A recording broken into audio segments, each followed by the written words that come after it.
بسم اللہ الرحمن الرحیم نحمدہ ونسلم علی رسولہ الکریم۔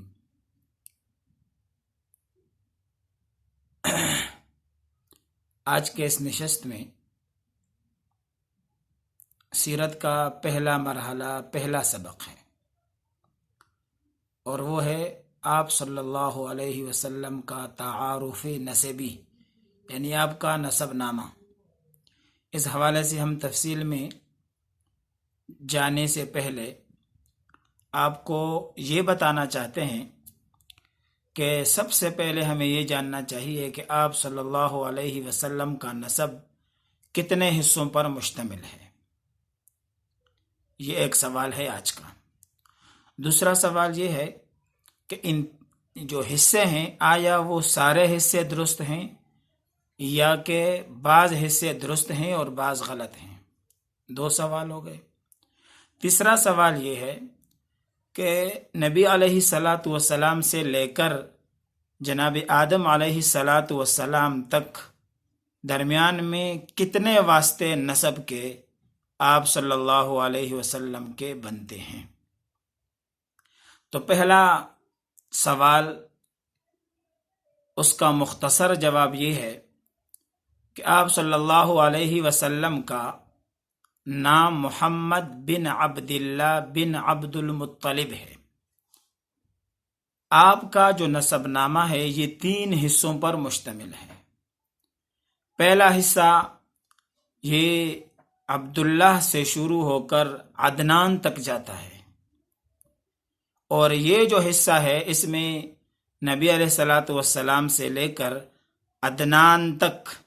یہ تقریباً 20 واسطے بنتے ہیں، اور دوسرا حصہ عدنان سے شروع ہو کر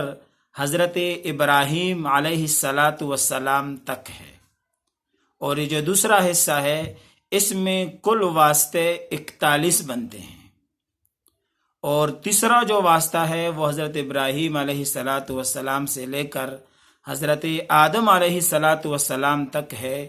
اور اس میں جو کل واسطے ہیں درمیان میں وہ 19 واسطے ہیں۔ یہ کل ملا کر نبی علیہ الصلاۃ والسلام تک یہ 80 واسطے بنتے ہیں، کہ جس میں آپ صلی اللہ علیہ وسلم کے والد،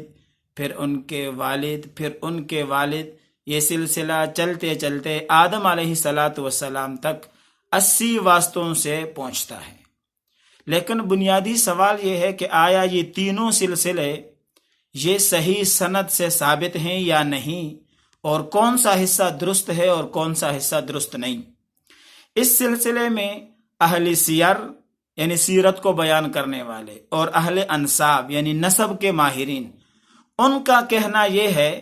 کہ جو پہلا حصہ ہے نبی علیہ الصلاۃ والسلام سے لے کر عدنان تک، یہ حصہ مستند ہے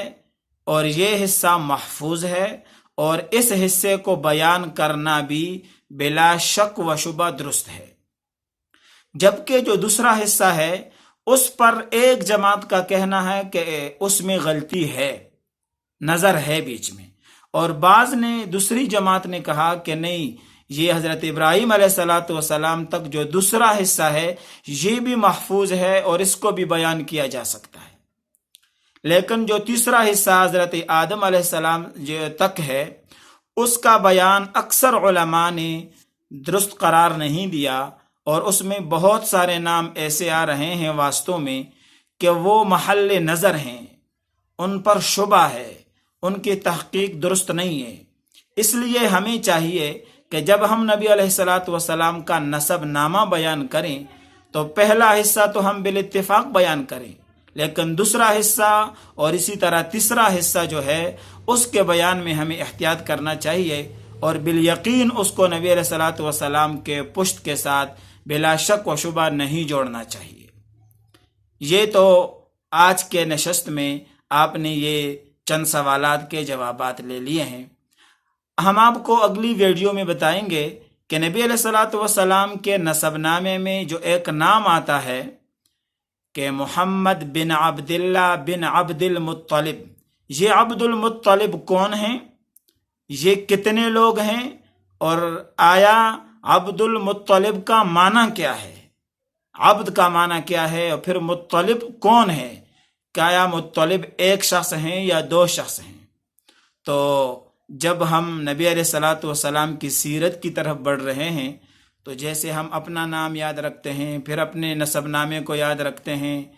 اور ہمیں جو ہے نا وہ اپنے والد کا نام یاد ہوتا ہے، اور پھر اپنے دادا کا نام یاد ہوتا ہے، اسی طرح ہمیں اپنے پیغمبر کے بارے میں بھی جہاں تک صحیح درست معلومات نسب کے حوالے سے ملتی ہوں اس کو ہمیں ضرور یاد کرنا چاہیے، اور اس کی طرف ہمیں ضرور توجہ کرنی چاہیے۔ انشاءاللہ اگلی ویڈیو میں ہم آپ کو بتائیں گے کہ عبد المطلب کا کیا معنی ہے، آیا یہ ایک شخص کا نام ہے یا دو شخصوں کا نام ہے، اور اس کا پس منظر کیا ہے۔ تو